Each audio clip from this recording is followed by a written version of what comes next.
ya. Saya bersyukur mudah-mudahan kita bisa belajar hari ini, belajar bersama-sama, dan kita betul-betul bisa menghayati kemerdekaan yang sejati yang sebenarnya Tuhan sudah berikan kepada kita ya. Saya akan share screen terlebih dahulu.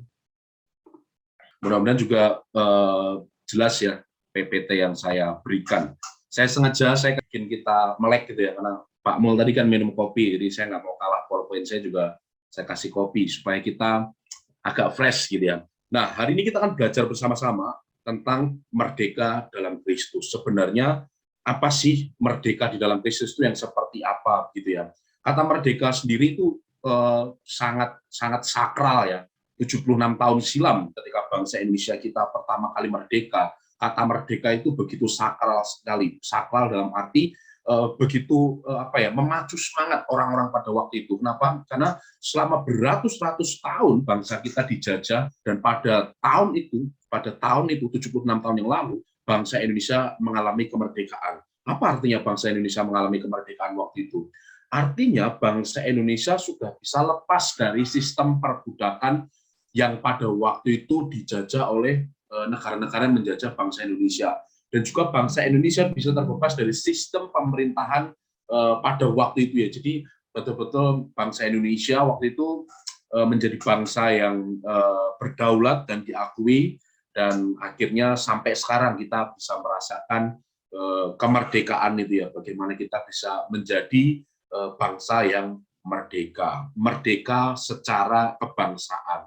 Tapi bagaimana sih sebenarnya merdeka dalam Kristus? Nah, hari ini kita akan sama-sama belajar merdeka dalam Kristus. Ayatnya dalam Yohanes 8, ayat yang 30 sampai 36 ya. Tadi bagian ayat sudah dibacakan oleh liturgos. Nah, saya akan membacakan untuk kita sekalian Yohanes pasal yang ke-8, mulai ayat yang ke-30 sampai yang 36. Setelah Yesus mengatakan semuanya itu, banyak orang percaya kepadanya. Maka katanya kepada orang-orang Yahudi yang percaya padanya, jikalau kamu tetap dalam firman-Ku, kamu benar-benar adalah murid-Ku, dan kamu akan mengetahui kebenaran, dan kebenaran itu akan memerdekakan kamu. Jawab mereka, kami adalah keturunan Abraham dan tidak pernah menjadi hamba siapapun. Bagaimana engkau dapat berkata kamu akan merdeka? Kata Yesus kepada mereka, aku berkata kepadamu, sesungguhnya setiap orang yang berbuat dosa adalah hamba dosa, dan hamba tidak tetap tinggal dalam rumah, tetapi anak tetap tinggal dalam rumah. Jadi, apabila anak itu memerdekakan kamu, kamu pun benar-benar merdeka. Nah, ini ayat yang sangat luar biasa yang hari ini kita akan mencoba membahasnya satu persatu, satu bagian, sehingga kita betul-betul sebagai orang Kristen, sebagai orang percaya, kita betul-betul melalui ayat-ayat ini, kita betul-betul bisa memahami kemerdekaan kita di dalam Kristus, gitu ya. Nah, ayat yang ke-30 dikatakan seperti ini. Setelah Yesus mengatakan semuanya itu, banyak orang menjadi percaya. Nah, pertanyaan saya adalah sebenarnya apa yang Yesus katakan, gitu ya? Apa yang Yesus katakan? Kenapa sampai setelah Yesus mengatakan itu banyak orang-orang menjadi percaya, gitu ya? Nah, kalau misalnya kita pelajari kata setelah ini, ada banyak sekali perdebatan. Ada banyak sekali ahli-ahli Alkitab yang menerjemahkan kata setelah ini ya. Tapi hari ini, pagi hari ini, saya tidak akan masuk dalam perdebatan itu, atau saya tidak akan mencoba memberikan argumen, tapi saya akan belajar, saya akan mencoba untuk memberikan sesuatu yang sangat sederhana, sehingga kita betul-betul bisa memahaminya secara sederhana juga. Nah, setelah Yesus mengatakan semuanya itu, apa yang sebenarnya Yesus katakan? Nah, kalau Bapak Ibu Saudara sekalian melihat perjalanan di dalam Yohanes ini, perikop-perikop sebelumnya, kita akan mendapati bagaimana Yesus itu banyak sekali istilahnya mendeklarasikan dirinya ya, dalam tanda kutip mendeklarasikan dirinya, kealahan dirinya. Dia berkata di perikop-perikop sebelumnya ya, ketika dia mengatakan aku adalah terang dunia, aku bukan dari dunia ini. Nah, hal-hal ini kan sebenarnya secara tidak langsung Yesus mendeklarasikan dirinya sebagai Allah yang layak disembah gitu. Dan perkataan-perkataan yang Yesus katakan pada waktu itu disertai sangat banyak mukjizat gitu. Jadi Yesus banyak sekali melakukan mujizat-mujizat yang pada waktu itu tidak banyak terjadi gitu. Pada waktu itu Yesus melakukan mujizat yang sangat amat luar biasa sambil dia mendeklarasikan dirinya. Nah, sehingga ketika banyak orang yang melihat itu banyak orang yang kemudian percaya kepada Yesus. Tetapi tidak semua orang yang pada waktu itu mengikuti perjalanannya Tuhan Yesus menjadi percaya kepada Tuhan Yesus. Tidak semua orang percaya pada waktu itu kepada Tuhan Yesus. Nah, hari ini kita akan sedikit mengabaikan orang yang tidak percaya. Kita akan membahas orang yang percaya kepada Yesus pada waktu itu. Setelah mereka mendengarkan perkataannya Yesus. Ketika mereka mendengarkan perkataan Yesus, mereka percaya kepada Tuhan Yesus. Nah, apa yang Tuhan Yesus katakan kepada mereka, ayat 31. Maka katanya kepada orang-orang Yahudi yang percaya kepadanya, jikalau kamu tetap dalam firman-Ku, kamu benar-benar adalah murid-Ku. Ada beberapa kata yang saya garis bawahi, ini sesuatu yang sangat penting ya. Nah, Tuhan berkata kepada orang-orang Yahudi yang percaya kepada Dia saja, yang waktu itu bersama-sama dengan Tuhan dan mereka percaya setelah mereka melihat perbuatan Tuhan, setelah mereka mendengar perkataan Tuhan, Tuhan Yesus berkata kepada mereka. Tuhan Yesus berkata, jikalau kamu tetap dalam firman-Ku, kata Tuhan Yesus ya. Nah, pertanyaan bagi kita adalah, apa sih yang dimaksud dengan tetap dalam firman? Apa yang dimaksudkan betul perkataan Tuhan Yesus ketika dia berkata tetap dalam firman gitu ya. Nah, tetap dalam firman, kalau kita baca di dalam terjemahan King James Version, dalam bahasa Inggrisnya dikatakan tetap dalam firman itu artinya adalah terus-menerus dalam pengajaran Tuhan Yesus gitu ya. NIV juga berkata seperti itu, hold to my teaching. Artinya berusaha untuk terus-menerus belajar firman Tuhan. Terus-menerus atau kita mengusahakan diri kita untuk berpegang kepada Tuhan. Kenapa kita harus terus-menerus belajar firman Tuhan? Karena dengan kita terus-menerus belajar firman Tuhan, maka itu akan memungkinkan kita untuk kita bisa berpegang kepada firman Tuhan. Nah, sehingga ketika kita bisa berpegang dengan firman Tuhan, maka kita akan bisa mengenal Tuhan dengan benar. Mengenal Tuhan dengan benar, berarti ada dong mengenal Tuhan dengan tidak benar. Ada, gitu ya. Nah, salah satu contohnya adalah perikop yang kita bahas ini ya. Nah, beberapa penafsir juga terbagi ke dalam dua golongan ya ketika menafsirkan perikop ini ya. Beberapa menafsirkan bahwa Tuhan Yesus sedang berkata kepada orang-orang yang percaya dan tidak percaya, ada dua golongan. Ada juga yang berkata, oh ini Tuhan sedang berkata pada orang-orang yang percaya tapi tidak sungguh-sungguh kepada Tuhan, seperti itu ya. Makanya hari ini Tuhan mengingatkan kita supaya kita tetap dalam firman Tuhan. Kenapa kita mesti tetap dalam firman Tuhan? Ya supaya kita betul-betul punya pegangan firman gitu ya. Supaya kita bisa memiliki pengenalan kepada Tuhan dengan benar, tidak setengah-setengah gitu ya. Ada banyak sekali orang-orang yang mengenal Tuhan tetapi tidak dengan cara yang benar atau mengenal Tuhannya tidak benar gitu ya. Wah, makanya Tuhan hari ini, pagi hari ini mengingatkan kita untuk kita tetap tinggal dalam firman, yaitu supaya kita mengusahakan diri kita untuk kita tidak boleh berhenti belajar firman Tuhan.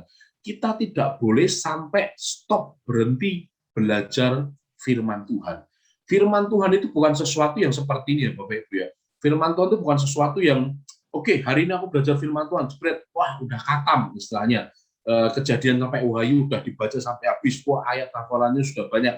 Oke, rasanya sudah cukup. So, saya stop belajar, saya nggak belajar lagi itu. Udah bisa seperti itu Bapak Ibu.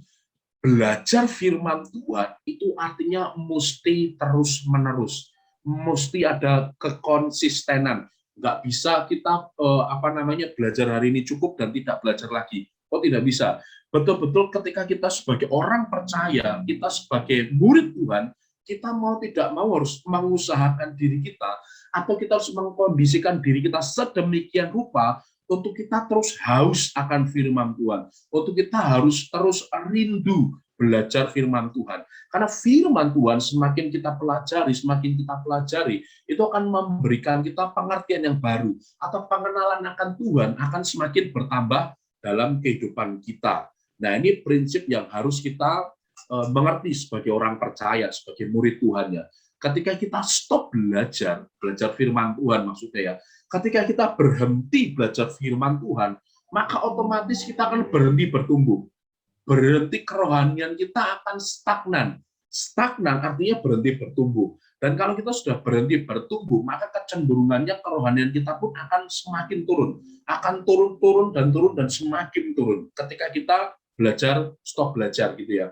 Dan ketika kita sudah berhenti bertumbuh, kerohanian kita sudah semakin merosot, maka kita sebagai orang Kristen itu akan sangat mudah untuk terombang-ambingkan oleh hal-hal yang tidak baik. Kita akan semakin mudah terombang-ambingkan oleh pengajaran-pengajaran yang tidak baik, yang keliru gitu ya. Kita akan semakin mudah terombang-ambingkan oleh keadaan. Kita akan semakin mudah terombang-ambingkan oleh hoax gitu ya, oleh berita-berita yang sebenarnya tidak benar. Nah, ketika ketiga hal ini sudah mulai menyerang hidup kita udah malas belajar firman Tuhan gitu ya. Kita sudah keinginan kita akan firman Tuhan, gairah kita dengan firman Tuhan sudah mulai menurun. Wah, hati-hati.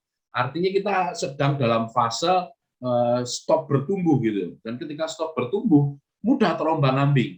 Dan fase terakhir adalah kita bisa sesat, Bapak Ibu. Dan kalau udah sesat, ini susah gitu ya. Dan ini perlu menjadi perhatian kita sebagai murid Tuhan ya. Kita bisa cek gitu ya, pengalaman kita bersama Tuhan, terus kemudian gairah kita dengan Tuhan itu apakah sama dengan ketika kita pertama kali percaya kepada Tuhan gitu ya. Ada seringkali beberapa orang yang kesaksian berkata seperti ini. Wah, saya waktu kasih mula-mula itu, wah saya saat teduh bisa 2-3 jam gitu ya. Wah, tapi perjalanan rohani membuat saya lelah, akhirnya wah sekarang saat teduhnya mulai kendor. Nah, itu hati-hati Bapak Ibu ya.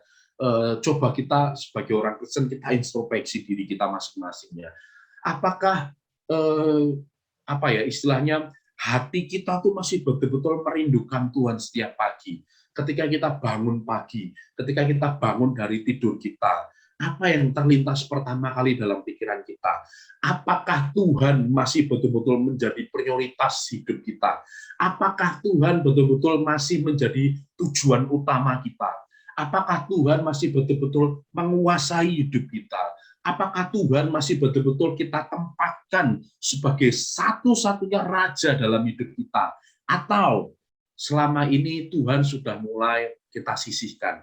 Atau selama ini Tuhan sudah mulai kita bungkus rapat, kita simpan di tempat yang ya tidak terlihat gitu ya. Kalau kita butuh, oke, kita keluarin Tuhan gitu. Kalau sudah tidak butuh Tuhan lagi, bungkus rapat Tuhan lagi, masukkan Tuhan ke tempat yang susah kita cari gitu ya. Kita perlu cek Bapak Ibu ya. Bagaimana gairah kita terhadap Tuhan. Bagaimana kehausan kita akan firman Tuhan. Wah, dulu kalau misalnya kita belajar firman Tuhan, pertama-tama kali kita bertobat, pertama-tama kali kita terima Tuhan Yesus sebagai Tuhan dan Juru Selamat ya. Oh, kita begitu bergairah, dengerin firman Tuhan begitu bergairah, dengerin firman Tuhan begitu selalu bisa menyentuh hati gitu ya. Berdoa bisa terus mencucurkan air mata, berdoa bisa dengan mudah dijamah oleh Tuhan, bisa betul-betul merasakan hadirat Tuhan dengan mudah. Nah, apakah hal-hal yang seperti itu masih ada dalam kehidupan kita, Bapak Ibu?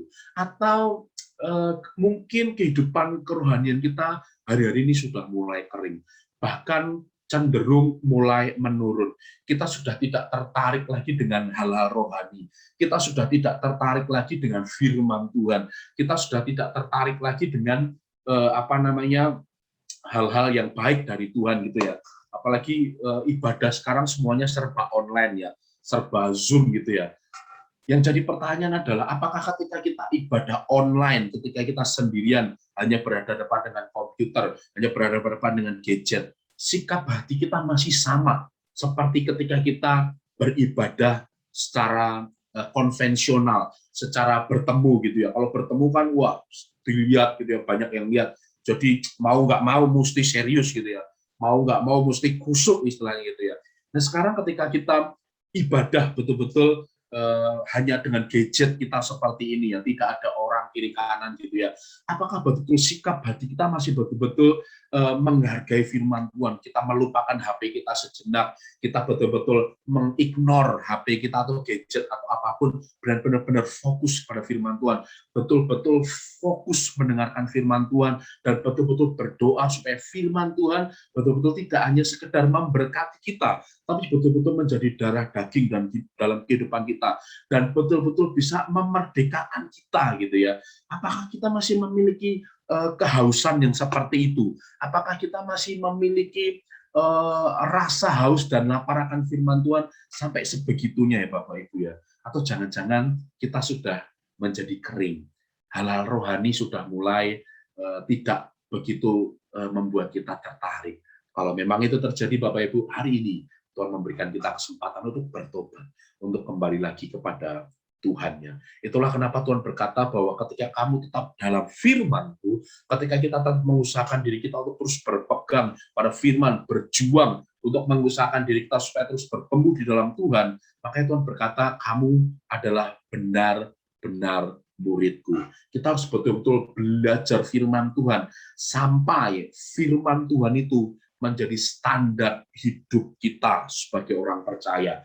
Standar hidup kita, standar yang paling tinggi yang harus kita pakai, yang menjadi patokan kita, yang menjadi tiang mercusuar kita, mercusuar dalam kehidupan kita ya. Harusnya sebagai orang percaya adalah firman Tuhan, tidak ada yang lain. Firman Tuhan harus betul-betul menjadi standar satu-satunya dan harus kita junjung tinggi sebagai standar hidup orang percaya.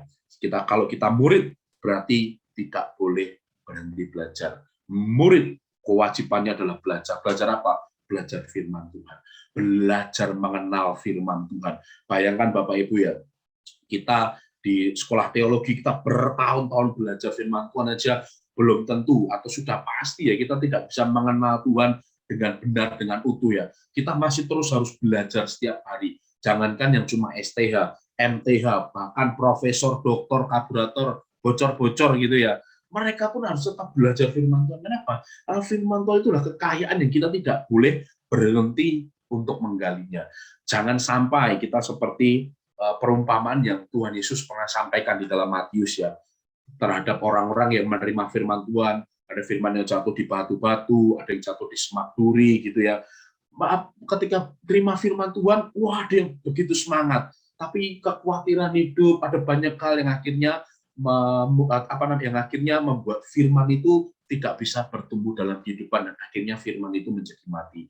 Atau ketika kita penerima firman itu, kita betul-betul menghayati firman itu, kita menerimanya dalam hati dan kita berdoa supaya Roh Kudus menolong kita untuk kita betul-betul bisa menghidupi firman itu, dan Roh Kudus menolong kita untuk kita bisa berkomitmen untuk kita mempelajari firman Tuhan dalam kehidupan kita. Kenapa begitu penting mempelajari firman Tuhan? Kenapa begitu penting kita belajar mengenal Tuhan? Karena kata Yesus dalam ayat 32 yang kita baca hari ini, dan kamu akan mengetahui kebenaran, dan kebenaran itu akan memerdekakan kamu. Nah, dengan kita tidak terus belajar, Bapak Ibu, maka kita tidak akan mengetahui kebenaran. Kalau kita stop belajar, otomatis kita tidak akan pernah bisa disingkapkan kebenaran itu. Dan ketika kita tidak bisa mengetahui kebenaran, otomatis kita tidak bisa merdeka. Karena kebenaran itu akan bisa memerdekakan kita. Kebenaran itu apa sih? Firman Tuhan itu loh. Ya, Tuhan Yesus yang memerdekakan kita. Karena kalau kita tidak mendorong atau kita tidak memaksa hidup kita untuk belajar firman Tuhan, kita yang saat teduhnya mulai kendor-kendor, pembacaan Alkitab kita mulai bolong-bolong, dan kita merasa, oke, nyaman kok. Maksudnya terus kemudian kita memberikan alasan-alasan yang kelihatannya baik ya. Saya nggak baca firman kan, hari ini Tuhan tahulah, saya begitu capek bekerja. Tuhan tahulah, saya hari ini capek buat ngurus anak. Tuhan tahulah, hari ini saya capek buat belajar, tugasnya banyak. Jadi Tuhan, saya nggak baca firman dulu hari ini ya. Mulai berkompromi gitu ya. Nggak bisa. Ketika kita berkompromi dan kita tidak mengkondisikan hidup kita semakin belajar firman Tuhan, maka kita tidak akan pernah mengetahui kebenaran. Dan kebenaran yang memerdekakan itu tidak akan pernah menjadi bagian dalam kehidupan kita. Ini juga sebuah prinsip yang penting, Bapak Ibu ya. Ketika kita tidak kebenaran, kita tidak belajar, maksud saya, ketika kita tidak belajar firman Tuhan, tidak belajar mengenal Tuhan, maka otomatis kita akan menjadi orang Kristen yang buta kebenaran, tidak tahu apa itu kebenaran. Dan ketika kita buta kebenaran, otomatis kita tidak bisa merdeka. Kenapa? Karena kita tidak bisa mengetahui kebenaran itu gitu. Kita tidak bisa mengetahui kebenaran yang membuat kita merdeka. Kita balik ke tahun 76 tahun yang lalu ya Bapak Ibu ya. Itu pidato Bapak Soekarno pertama kali itu begitu dinanti-nantikan rakyat Indonesia. Ketika tahun 76 tahun yang lalu ya. Saya melihat di beberapa media itu ya begitu betapa mbah-mbah saya atau kakek saya itu kalau mereka cerita juga itu ya. Pada tahun-tahun itu tuh orang nungguin gitu.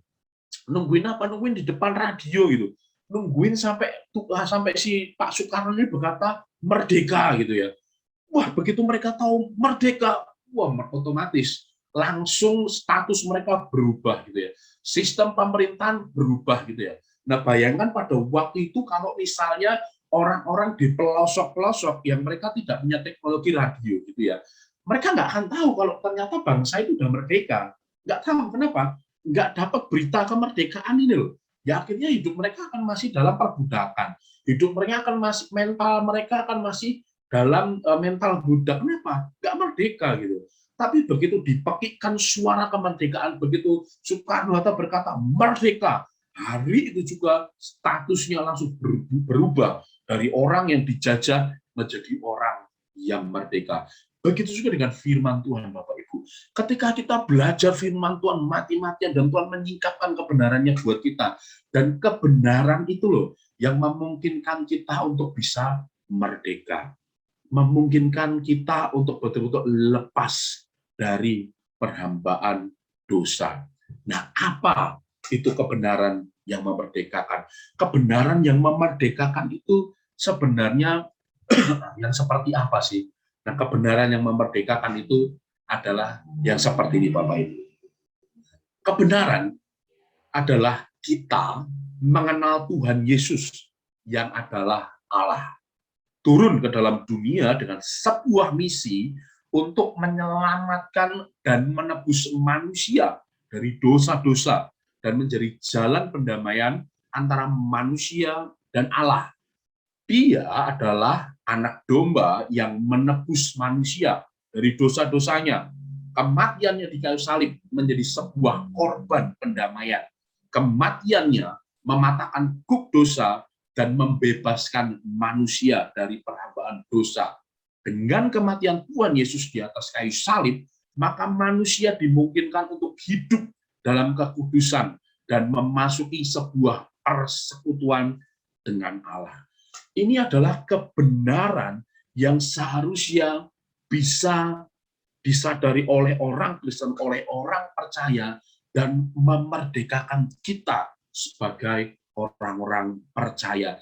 Kematian Tuhan Yesus di atas kayu salib itu memungkinkan kita untuk bisa hidup kudus, Bapak Ibu.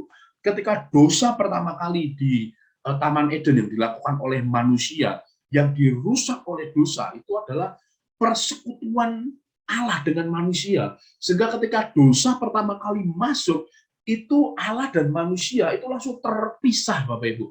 Allah mengusir manusia dari Taman Eden. Artinya Allah mengusir manusia dari persekutuan dengan Dia. Manusia tidak bisa lagi menikmati persekutuan dengan Allah.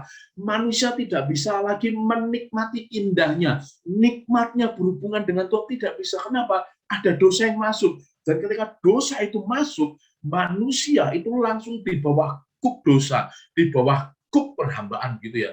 Akhirnya manusia hidup di bawah hukum dosa. Manusia hidup di bawah kutuk dosa gitu ya. Manusia tidak bisa lagi menikmati hubungan dengan Tuhan oleh karena dosa.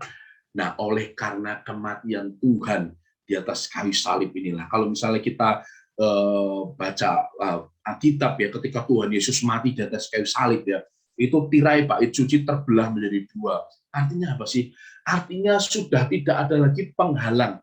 Kematian Tuhan Yesus sebagai Tuhan dan Juru Selamat ini itu menyingkirkan penghalang yang selama ini menghalangi persekutuan kita dengan Allah. Sehingga kematian Tuhan Yesus di atas kayu salib itu membawa menjadi perantara untuk kita bisa datang kepada Tuhan, untuk kita bisa datang kepada Allah kita, masuk dalam sebuah persekutuan. Dan persekutuan dengan Allah itulah yang membebaskan hidup kita, yang memberikan kita kedamaian, yang memungkinkan kita untuk kita bisa merdeka di dalam Tuhan. Sehingga sebagai orang percaya, kita sudah tidak hidup di bawah kuk perhambaan lagi. Sehingga sebagai orang percaya, hidup kita sudah tidak berada di bawah kuasa dosa lagi. Hidup kita tidak ada di bawah kuk perhambaan lagi. Tapi betul-betul kematian Tuhan Yesus, kalau kita mempercayainya, kematian itu atau darah anak domba itu mendamaikan kita dengan Allah. Dulu kita mungkin tidak bisa datang dengan Allah. Dulu kita mungkin tidak bisa datang kepada Allah ya, karena kita manusia penuh dosa, kita penuh penuh dengan banyak sekali celah dalam kehidupan kita. Tapi ketika kita mempercayai Tuhan sebagai Tuhan dan Juru Selamat, kita tahu misi Tuhan itu adalah untuk menebus dosa kita manusia, maka pengorbanan di kayu salib itu bisa menyucikan dosa kita, bisa mengkuduskan hidup kita dan memastikan kita, memungkinkan kita untuk masuk sebuah persekutuan dengan Allah. Itu misi Tuhan Yesus datang ke dunia, Bapak Ibu ya. Intermezzo sedikit ya Bapak Ibu ya. Saya seringkali ketika beberapa debat dengan teman-teman gitu ya, kita dulu sering mengadakan kelas debat apologetika gitu ya. Dan seringkali pertanyaan yang mereka sering tanya kepada kita, khususnya teman-teman yang tidak seiman dengan kita ya. Seringkali mereka selalu tanyanya gini, dan mungkin kita pernah ditanya ya, dan seringkali mungkin kita juga mengalami kebingungan gitu ya. Mereka selalu tanya gini, mana tunjukkan ayat kalau Tuhan Yesus itu bilang bahwa dia adalah Tuhan, bahwa dia adalah Allah dan minta disembah gitu ya. Itu seringkali gitu ya, sering banget ditanyakan oleh saudara-saudara kita yang tidak seiman dengan kita ya. Ada banyak jawaban sebenarnya. Sebenarnya Tuhan Yesus juga tidak pernah menolak untuk disembah gitu ya. Tuhan Yesus juga seringkali dia mungkin walaupun tidak secara langsung ya, dia seringkali dia mengatakan bahwa dia Allah, dia adalah Bapa gitu ya. Tapi saya memiliki argumen lain gitu ya. Walaupun itu benar gitu, itu benar. Saya selalu berkata kepada mereka seperti ini. Simpel sih. Kedatangan Tuhan Yesus ke dunia ini itu misinya jelas. Kedatangan Tuhan Yesus ke dunia ini itu jelas, yaitu menjadi manusia dan menebus manusia dari dosa-dosa. Jadi Tuhan itu datang ke dunia memang dia bukan ingin mendeklarasikan dirinya sebagai wah nih aku Allah, aku Tuhan gitu, bukan.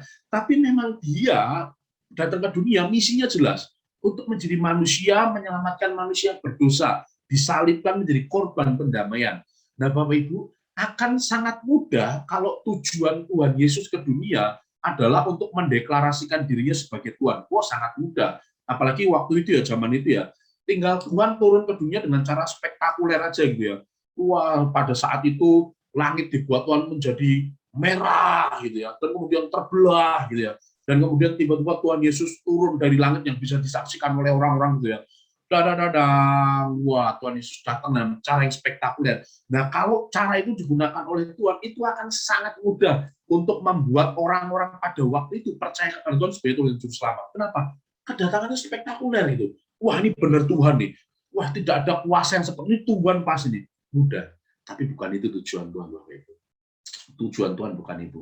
Tujuan Tuhan adalah untuk dia menjadi manusia, sehingga dia bisa merasakan penderitaan kita, supaya dia bisa merasakan apa yang kita rasakan. Dan tujuan finalnya dia adalah mati di kayu salib untuk menebus, menyelamatkan kita, manusia yang berdosa. Sehingga ketika kita percaya, kita betul-betul diubahkan dari hamba dosa menjadi hamba Tuhan. Dari hamba yang tadinya berbuat dosa menjadi hamba yang berbuat kebenaran. Sehingga hidup kita sebagai orang Kristen betul-betul dimerdekakan oleh Allah, betul-betul hidup kita betul-betul dimerdekakan oleh Allah, betul-betul menjadi orang-orang yang merdeka di dalam Allah. Nah, permasalahannya Bapak Ibu, pada waktu itu orang-orang yang percaya kepada Tuhan Yesus itu tidak menangkap apa yang Tuhan Yesus maksudkan gitu ya. Jawab mereka, ini jawab orang-orang yang pada waktu itu ngobrol istilahnya dengan Tuhan Yesus. Kami adalah keturunan Abraham dan tidak pernah menjadi hamba siapapun. Bagaimana engkau dapat berkata kamu akan merdeka? Nah, pada waktu itu orang-orang percaya mereka tidak bisa menangkap apa yang menjadi maksudnya Tuhan gitu ya. Mereka tidak ngerti maksudnya Tuhan apa tuh, nggak ngerti. Kenapa? Karena landasan mereka percaya Tuhan itu tidak benar gitu ya. Mereka percaya Tuhan karena mereka melakukan melihat Tuhan melakukan mujizat gitu ya. Mereka mengalami mujizat lalu mereka percaya kepada Tuhan. Salah nggak? Nggak salah. Saya nggak berkata itu salah gitu ya. Tetapi kalau kita hanya berpatokan kepada itu saja, kita mengalami mujizat Tuhan dan kemudian percaya kepada Tuhan, kita akan mengalami gagal paham Bapak Ibu. Kita tidak akan betul-betul bisa mengenal Tuhan secara seutuhnya. Saya melihat ya, Bapak Ibu, dulu saya pernah pelayanan di Atambua. Saya dulu seorang misionaris. Saya merintis gereja di Atambua selama kurang lebih 3,5 tahun ya Bapak Ibu ya.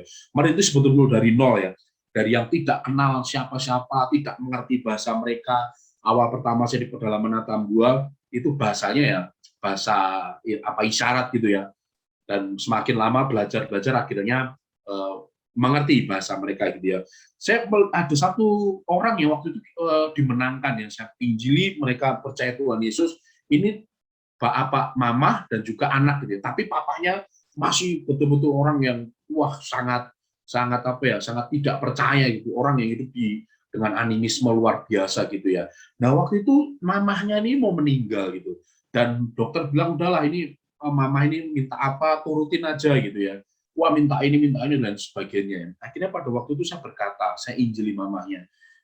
Terima Tuhan Yesus ya sebagai Tuhan dan Juru Selamat ya.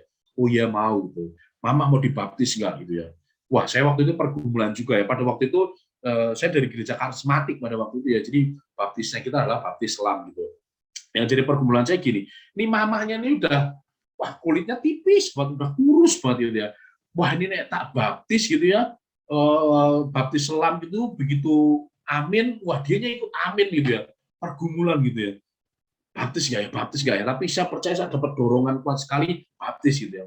Akhirnya kita penuhin bak gitu, kita bawa mamah ini untuk kita baptis, dan yang luar biasa adalah setelah dia dibaptis, dia terima Tuhan Yesus, dia mengalami mujizat, dia sembuh. Harusnya sudah meninggal, tapi dia nggak jadi meninggal. Sampai hari ini bahkan dia masih bisa hidup, masih kuat gitu ya.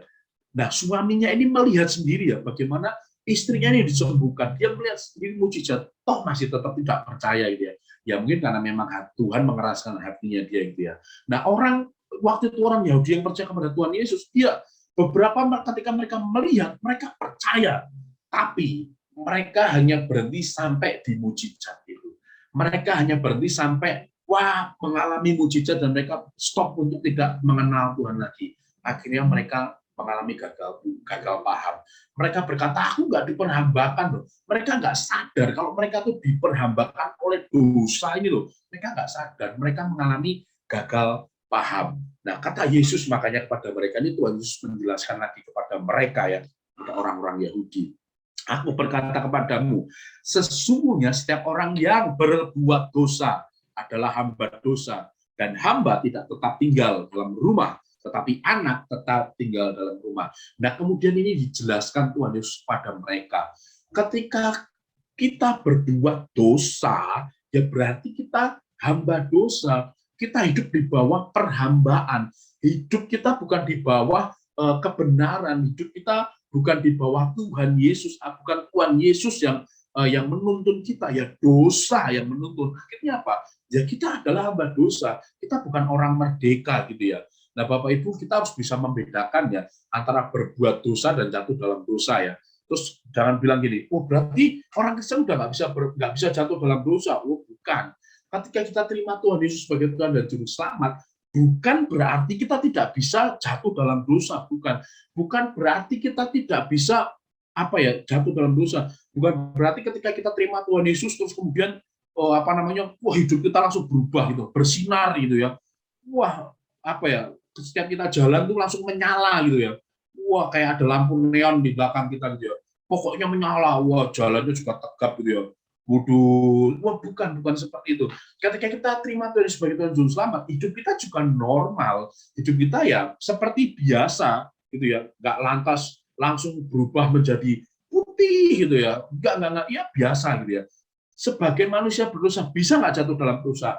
Bisa. Tetapi ketika kita jatuh dalam dosa, kita tidak tinggal dalam dosa. Tetapi kita bisa dimungkinkan oleh Tuhan Yesus, oleh Roh Kudus-Nya, untuk menolong kita, membangkitkan kembali, untuk kita bertobat, dan akhirnya kita hidup kembali dalam dosa. Kalau kita berbuat dosa, artinya kita ketika berbuat dosa, kita menikmatinya. Tidak ada rasa yang menuduh lagi gitu ya. Kita korupsi, ya nggak ada rasa tertuduh, ya biasa aja. Terus kita argumennya gini, toh aku korupsi juga untuk menghidupi keluarga aku gitu ya. Atau seperti film-film zaman dulu ya, Robin Hood gitu ya. Wah, aku kan ngerampok ini untuk menghidupi orang banyak gitu ya. Saya ngerampok ini untuk ngasih makan orang banyak gitu ya. Jadi dia, bukan seperti itu Bapak Ibu ya. Bukan berarti ketika kita jatuh dalam dosa, itu kita tidak akan menikmati dosa itu. Atau bahkan seringkali atau ketika kita berdosa, itu otomatis hati kita nggak akan nyaman, akan ngerasa tertuduh, dan cepat-cepat kita akan berbalik dan kita minta ampun kepada Tuhan. Dan saat itu Tuhan akan memberikan anugerahnya kepada kita untuk kita bangkit kembali, untuk kita bisa merasakan oleh anugerah Tuhan. Tetapi berbeda dengan berbuat dosa. Ketika berbuat dosa, orang-orang yang di bawah hamba dosa ini loh, orang-orang yang di bawah kuk perhambaan dosa ini loh, mereka ketika berbuat dosa, mereka akan menikmatinya. Mereka akan betul-betul ya tidak merasa berdosa. Sekalipun mereka berbuat dosa, mereka tidak akan merasa berdosa. Kenapa? Ya karena mereka memang hamba dosa. Kita, orang-orang yang dibenarkan oleh karena kebenaran, kita bukan orang yang menikmati dosa, tapi kita adalah betul-betul anak yang kita hidup di bawah kebenaran. Kebenaran apa? Kebenaran oleh karena Tuhan Yesus Kristus mati buat kita. Ayat yang terakhir untuk kita. Jadi apabila anak itu memerdekakan kamu, kamu pun benar-benar merdeka. Artinya hanya anak yang dapat memerdekakan kita sebagai orang Kristen, dan itu sudah dia lakukan di atas kayu salib ketika dia berkata sudah selesai. Artinya seluruh hutang dosa-dosa manusia dibayar lunas satu kali untuk selama-lamanya. Dan kita sebagai orang percaya, tinggal kita mempercayai dia sebagai satu-satunya juru selamat, sebagai satu-satunya korban yang dipakai Allah untuk mendamaikan, untuk memasukkan kita pada sebuah persekutuan dengan Allah.